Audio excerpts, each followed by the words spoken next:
Well, chapter 10 introduced us to an angelic figure in the form of a man that came to interpret Daniel's dreams for him several years earlier. We need to keep in mind now that chapter 10, 11, and 12 are all referring to the same incident. This angelic figure is about to describe the history of the kingdom of Greece in such a detailed form it makes historians believe the book of Daniel was written after Greece conquered Babylon after Antiochus Epiphanes appeared around 135 BC. It's a long chapter, so I will go as fast as possible to convince you of the accuracy but not dwell on each and every point. Now, it's like we started out talking about Daniel at the very beginning, that a lot of historians believe that it's so accurate that it can't be prophecy. And this is the chapter that proves that, because it's going to go over each and every king in detail, how they took over their throne, and who beat who in a war. And you're going to see how detailed it is. It's not really that interesting biblically towards us, but historically it shows how accurate the Bible is. And a lot of people will make fun of how accurate the Bible is. There's wives' tales and made-up stuff written by men and everything. So they couldn't believe that Daniel could have this revealed to him. They believed that he was writing about it after it happened, or somebody else wrote in his name after it happened. So this is like 200 years of history that's taken care of here in this one book. The first two verses speak of the Persian Empire, and the next two verses speak of the Greek Empire, with Alexander the Great until he died and passed the empire on to 4 generals. That right there is enough right there to convince a person that something is supernatural about this, because Alexander the Great took over and then he died and left it to 4 generals. And that's exactly what the book said, that he divided it up amongst his top 4 generals. Now, who would have done that? They would have passed it on to someone else or whatever. So this shows how accurate it is.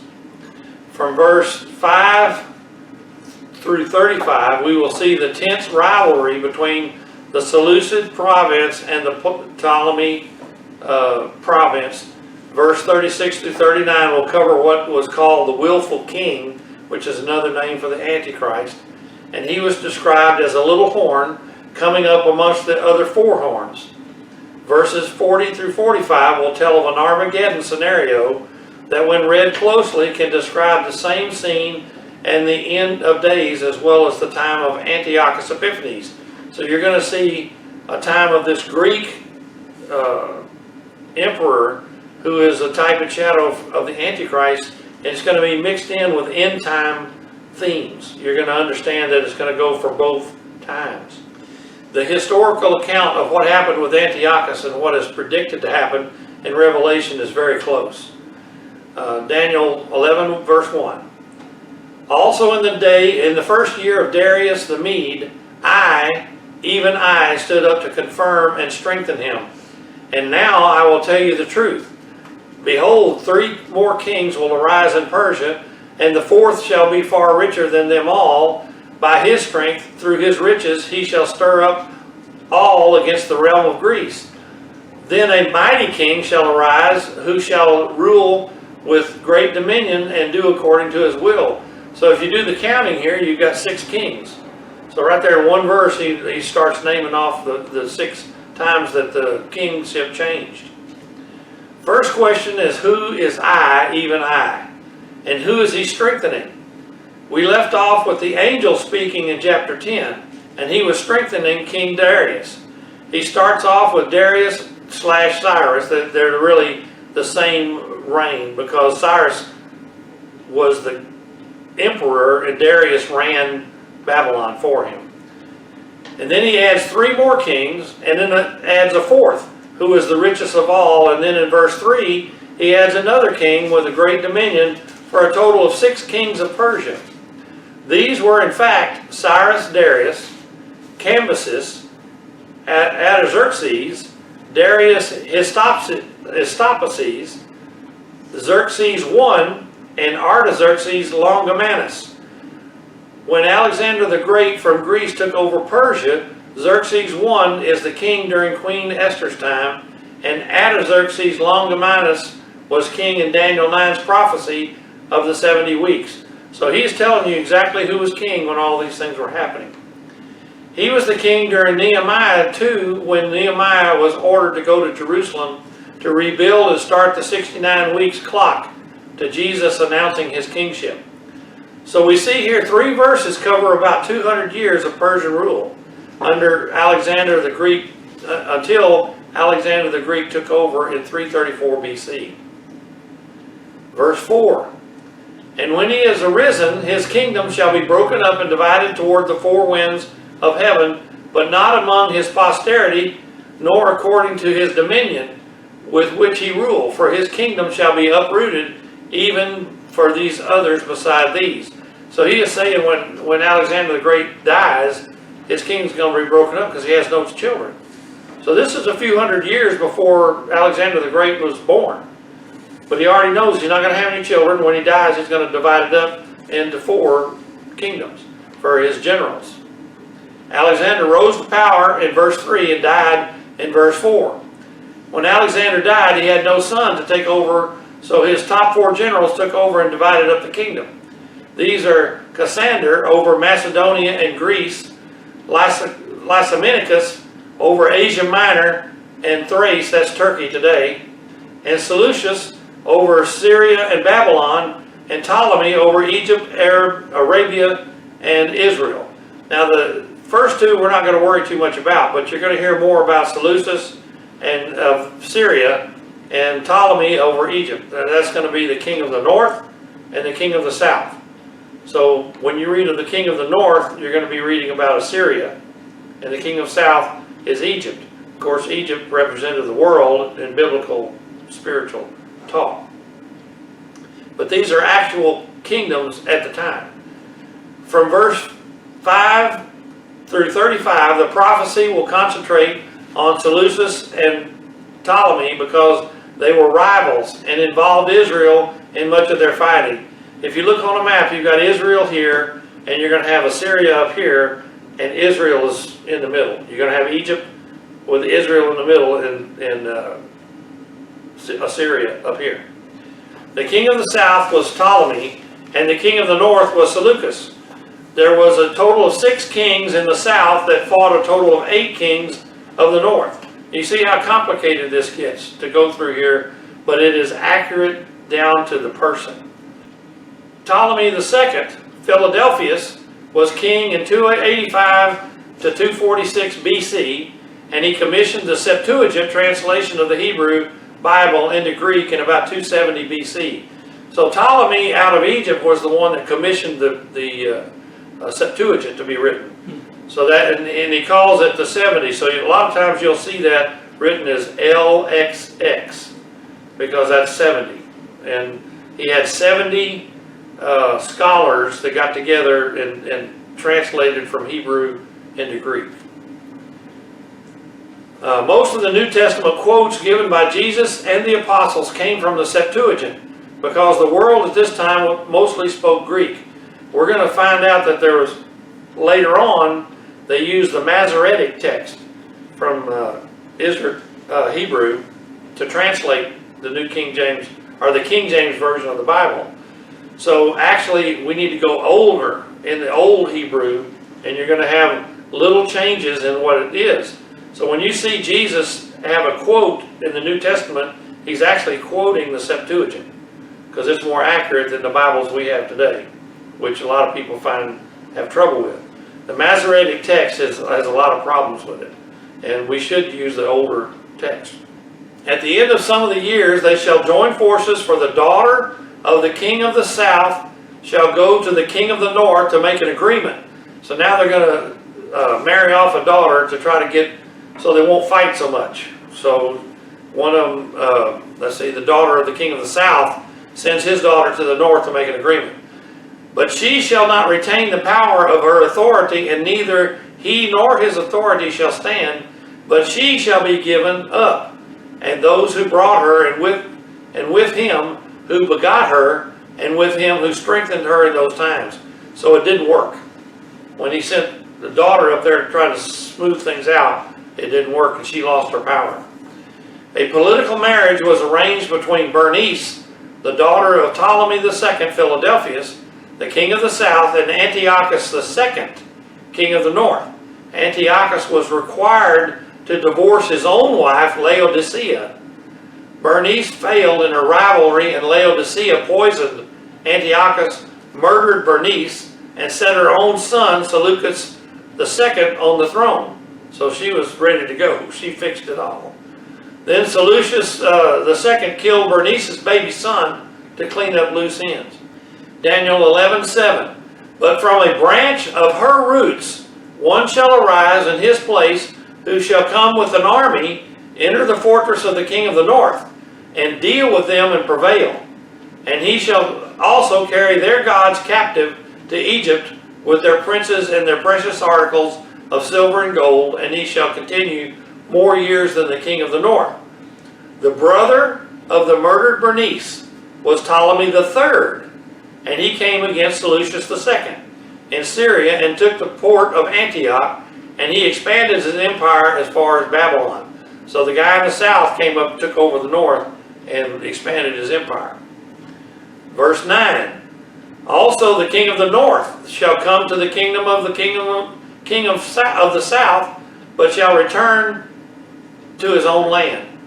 However, his sons shall stir up strife and assemble a multitude of great forces, and one shall certainly come and overwhelm and pass through, then he shall return to his fortress and stir up strife.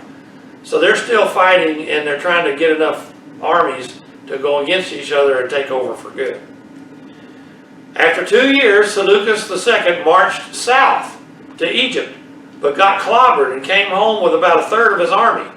The sons of Seleucus II were Seleucus III and Antiochus III. Seleucus II was killed in a war in Asia Minor, but Antiochus III recovered Antioch and recovered Tyre and continued war with Egypt. Verse 11. And the king of the south shall be moved with rage and go out and fight with him, the king of the north, who shall muster a great multitude, but the multitude shall be given into the hand of his enemy. So no matter how many people he could raise, it was taken over. When he had taken away the multitude, in his heart will be lifted up, and he will cast down tens of thousands, but he will not prevail. So they're just murdering people back and forth, but the king of the south will still prevail. For the king of the north will return and muster a multitude greater than the former, and shall certainly come at the end of some years with a great army and much equipment. Now in those times many shall rise up against the king of the south, also violent men of your people. Now who's he talking about? Your people. That means Israelis are going to join in the fighting. Also violent men of your people shall exalt themselves in fulfillment of the vision, but they shall fall. In other words, Israel said, I'm tired of all this stuff going on around us. Why don't we just make ourselves independent? So they wanted to fight for their little piece of land there and tell y'all to stay out. But see, here's Egypt and here's Assyria and Israel right in the middle. So no matter who wins, they got to go through Israel, each one of them.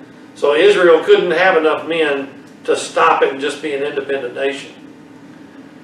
This is just describing the ongoing battles between the north and the south over the years, with victories going back and forth.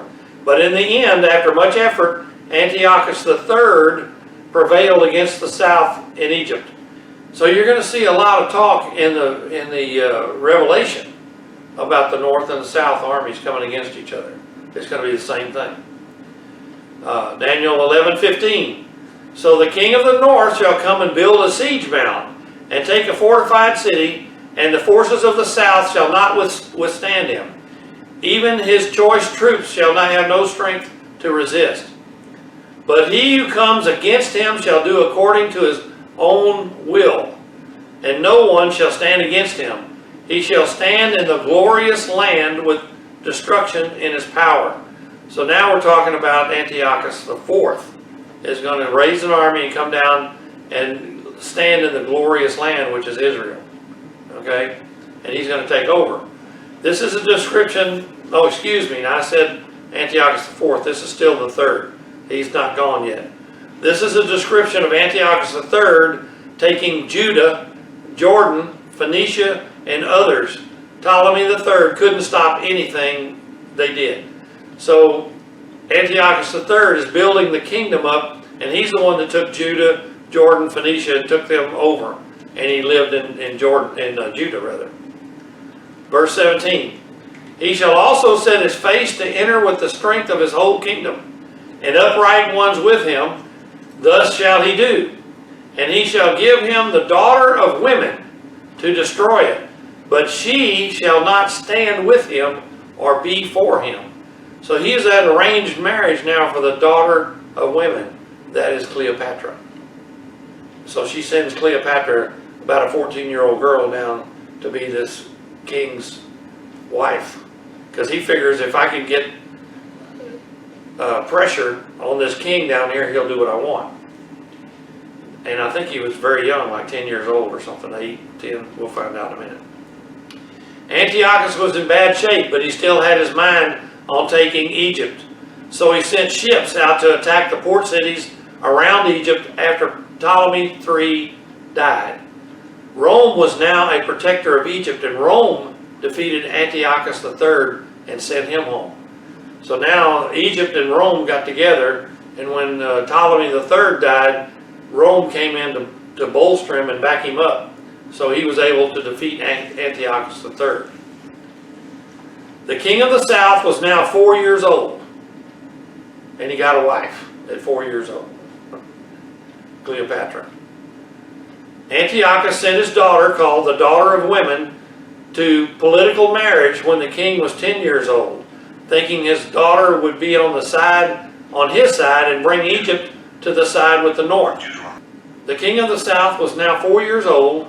Antiochus sent out his daughter, called the daughter of women, to political marriage when the king was 10 years old, thinking his daughter would be on his side and bring Egypt to the side with the north.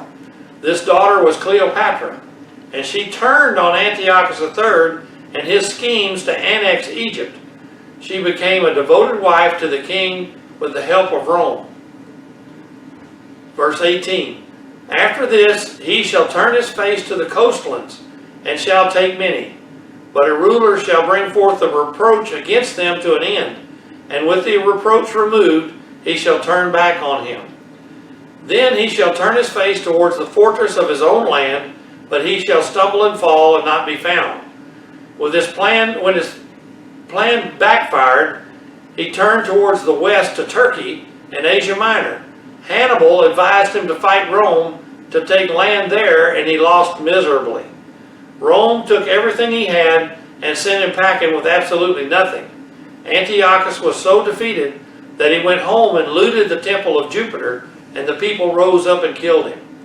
So he lost everything in all these wars trying to get the Middle East.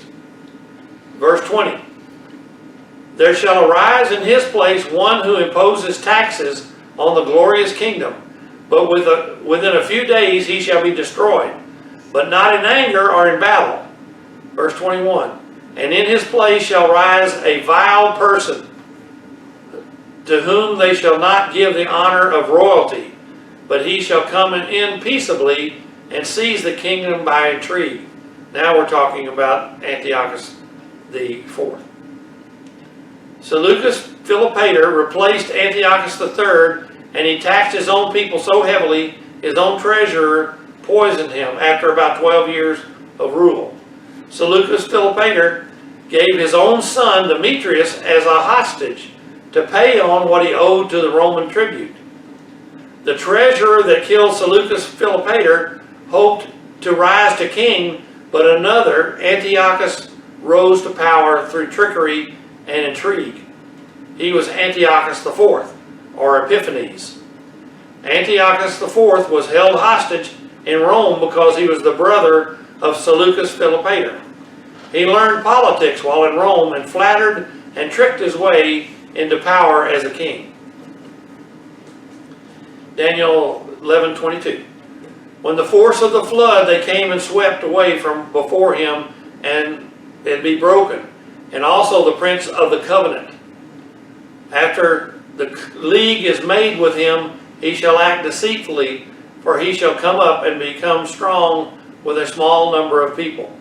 The prince of the covenant is a liar, and he came in as a peacemaker, and that's the trickery he used to get into power.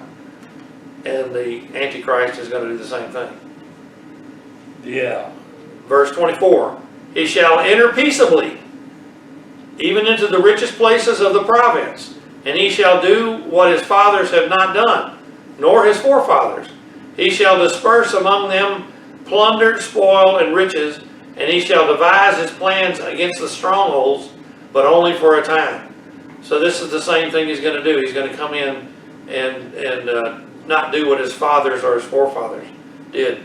We're going to see in the last verses that he's not going to have the same gods as his forefathers did.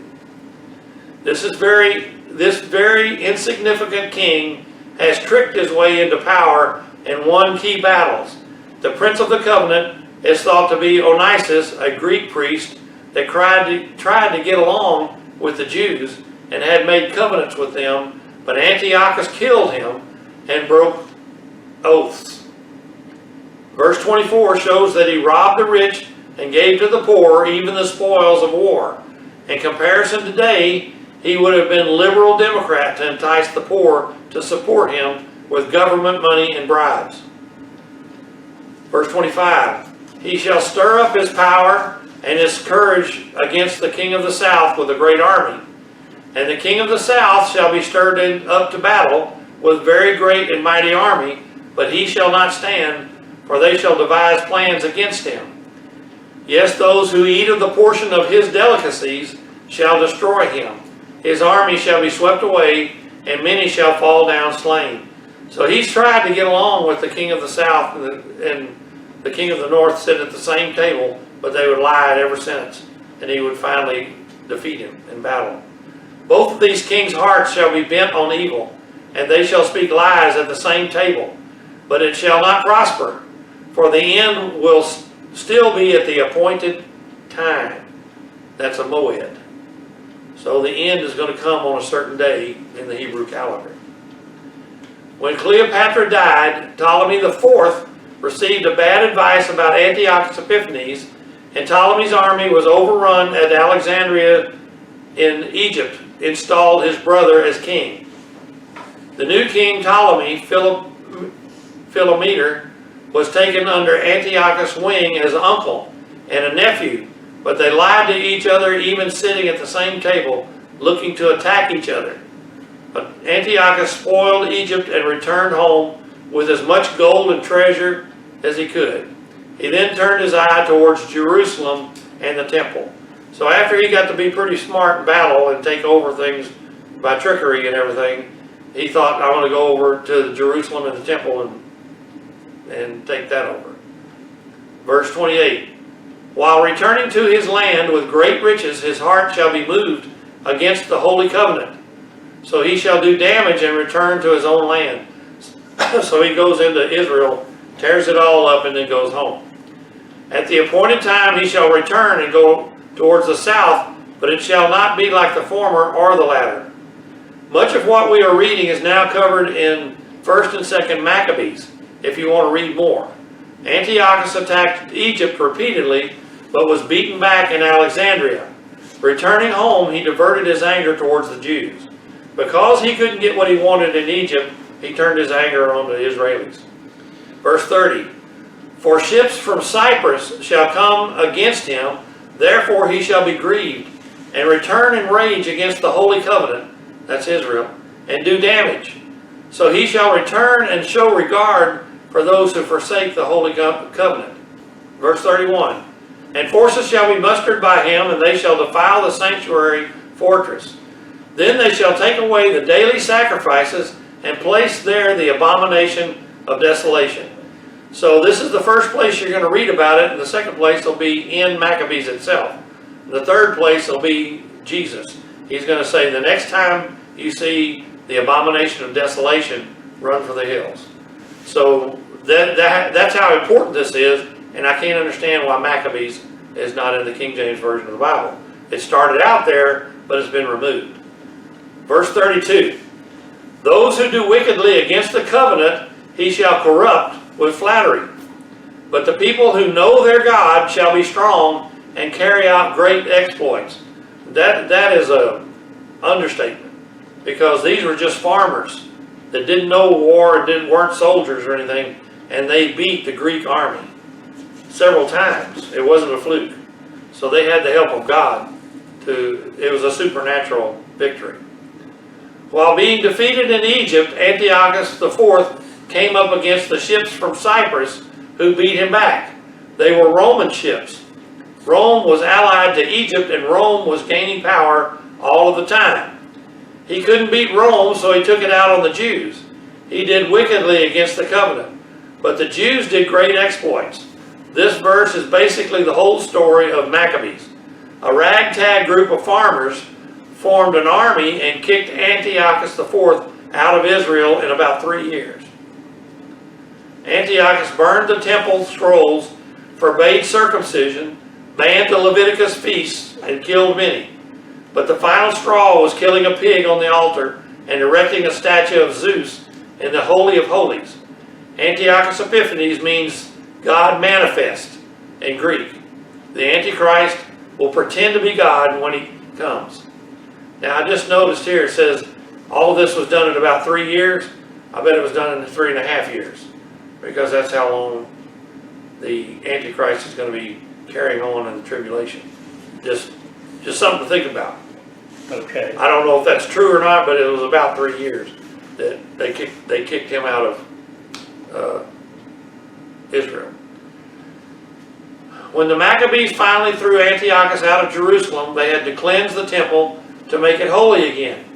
When they finished that, they called the time cleansing the temple, or in Hebrew, Hanukkah. This is the same holiday Jesus went to in John 10. This reference to Antiochus Epiphanes points to him as a type of Antichrist figure that Jesus used to point to the Antichrist in the last days. We show how accurate Scripture is during the times of the Roman rule of Jerusalem. A king named Caligula wanted to do the same as Antiochus and erect a statue of Jupiter in the Holy of Holies and sacrifice a pig on the altar in the temple. So see, they were going to do it right again in Rome. And Caligula was a Roman emperor, and he said, I want to do the same thing he did, so kill a pig on the altar and set up a statue in the Holy of Holies. The general in Jerusalem named Petronius didn't think that was a good idea, so he refused to cause an uprising of the Jews. Caligula heard about him refusing to comply and ordered his death. It takes about a month to sail from Rome to Jerusalem, and messages usually went by boat. About 2 weeks after Caligula gave the order to kill the general, Caligula died. When the message arrived in Jerusalem, it was just ignored because Caligula was dead. One might say God didn't want the abomination of desolation to happen over and over, so in 70 AD the temple was burned down. You can take that to the bank. The next time the abomination of desolation happens, it will be the time Jesus spoke about in the end times when the temple is rebuilt. See, we can't have the abomination of desolation until there's a temple. So when the temple is built, then the Antichrist can come in and do the abomination of desolation. Matthew 24, verse 15. Therefore, when you see the abomination of desolation spoken of by Daniel the prophet standing in the holy place, whoever reads this, let him understand. I hope you can see that there is much of what Daniel was hearing from the angel was in the future. So the prophecy will cover Antiochus IV in the future of Daniel and the Antichrist in the end times as well. It is difficult to determine which Antichrist figure is covered by which prophecy. The only problem is we know now what Antiochus IV did. So we know to leave those out and repeat them in the end times. I hope this is making sense. Yeah. But it's going to be the same formula. You see how many leaders tried to put the abomination of desolation in the temple, but only Antiochus Epiphanes was successful. and the next time will be the Antichrist. Because Caligula is not in there. He wanted to do exactly the same thing. Didn't work. Verse 33, and the intelligence of the people shall understand much. Now he is telling you that there's going to be intelligent people that are going to understand what all this means. Because Daniel didn't even understand what he was talking about. Yet they shall fall by the sword, and by flame, and by captivity, and by spoil of many days. So he is saying the Christians are going to know what's going on, but they're still going to be defeated. And when they are weak, they shall be helped with little help, but many shall attach themselves to them with treachery. So we're going to have a bunch of backstabbers in the Christians that are going to be turning in churches and things like that in the end times. Verse 35, and some of them that understand shall fall, to try them as with fire, and to test them that they may be manifested at the time of the end, for the matter is yet for a set time. So he's saying all this is going to come about, but it's way out in the future, and basically don't worry about it. He's telling Daniel, don't even try to understand it, because it'll be self-explanatory in the future. In my opinion, intelligent people is just speaking of people that can understand that God is sending a message in the Spirit to His people. And this whole story speaks of many days from Daniel's time. This knowledge will stay and not be forgotten even over thousands of years. Even though they are tested and burned at the stake, they will triumph in the end times, as the history is set at a certain time in the last days. So just think about it. This is like 500 BC when he's seeing all this. And what he's talking about is 150 BC, somewhere in there. And the Romans are going to feed them to the lions and going to set them on fire, cut their heads off, crucify them on the cross. There's going to be a lot of death and destruction for the Christian community. Okay? For me, this is verifying that Daniel's vision tells a story about an actual person that is coming in the future that will copy Antiochus IV so much that we should recognize him when he appears. We have to use deduction to see if the prophecy is for Antiochus or the Antichrist, and what time in history is a trigger to start the 7th week, the 70th week, I should have put, of years ticking. Just like Joseph was a type and shadow where his family thought they had killed Joseph, only to realize Joseph was their brother that would provide for them when they were in a famine. Antiochus IV was the little horn from Greece, but there is coming another little horn from the old Roman Empire that will hate the Jews and attack them, even to the point of putting an idol statue, probably of himself, up in the Holy of Holies. The king of the north refers to Syria, even though his nationality is Greek. There are several factoids that refer to this later evil king as the Assyrian all throughout the Bible. I wanted to get everybody to notice that when you read about the Assyrian in Scripture, it's talking about the Antichrist. The final verses, 36 through 45, in chapter 11 speak more directly to this Antichrist figure coming in the last days.